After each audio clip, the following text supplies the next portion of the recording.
10 เท่าเลยมันจะช่วยดูดพวกสารพิษ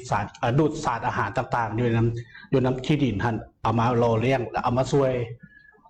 สกัดออกมาเลยกลายเป็นซาลาบอสให้เฮาเนี่ยเจ้าซาลาบอสนี่บอกเลยว่ามันช่วยได้หลายข้าพเจ้าเป็นคนหนึ่งเด้ออันนี้ตรงๆเลยประสบการณ์จริงแด้ข้าพเจ้าเป็นคนหนึ่งเฮาเฮ็ดเวียกที่อยู่กับพวกงานเล็กตะกี้เฮ็ดเกี่ยวกับป้ายโฆษณางานสีเขาเอิ้นว่าเป็นงานที่แบบสะสมพวกสารถูกต้องสารพิษทูบจอดนี่นะทูบจอดแสงทูบจอดเคมีนี่ครับพิษปากกระยาจะมันซึมกับหูขุมขนแล้วเบียร์นี่ก็ส่วนหนึ่งแอลกอฮอล์ส่วนหนึ่งแล้วก็ยาที่ข้าพเจ้ากินอีกส่วนใหญ่ก็คือมื้อหนึ่ง3,033 เม็ดอีกซาลาบอสช่วยในการสะล้างกินยาหรือว่ากินยาขอโทษกินตีนกินเท่าหรือกินกี่เท่ากินตนโตเฮาที่ว่าตะกี้เขาจะเป็นคนให้กินเหม็นเลยตนโตนี้อาบน้ำใน2-3 มื้อกันยัง2-3 ครั้งตัวมื้อกันยังกินกันยังมีอยู่ตามที่ท่านละพรประสบการณ์ที่แบบ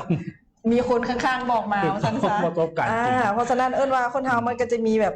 การสะสมของสารในร่างกายค่อนข้างหลายและที่สำคัญมันก็จะส่งผลออกข้างนอกเพราะว่าจะเป็นในเรื่องของหูคุมขนที่ซึ่งจะส่งกินแน่นอนแต่ว่าอันนี้ก็คือบอกไว้เลยว่าระยะที่ผ่านมาฮู้จักกันมานี่คือกินมาตลอดเลยต่อเนื่องเลยตัวนี้ถือว่าบ่ขาดเลยอยู่เฮือนนี่เจ้าและโดยเฉพาะเขาออกงานสังคมปั๊บนี่ข้าพเจ้าส่วนตัวอัดมักใส่กระเป๋าไปนำเพราะว่าเวลาเฮาแห้งมานี่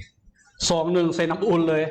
จอกนี่ใส่โอ้เรียบร้อยเลยซวงเลยเป็นอีกเคล็ดลับหนึ่งเลยต้องไปกินว่านจืดโอเคต้องไปกินต้องไปหาสถา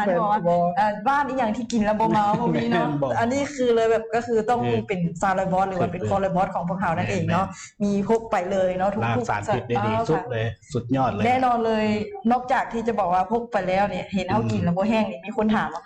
เฮ้ยกินยังสิ่งที่แตกต่างเลยข้าพเจ้าเวลาไปงานสังคมนะข้าพเจ้าจะเอา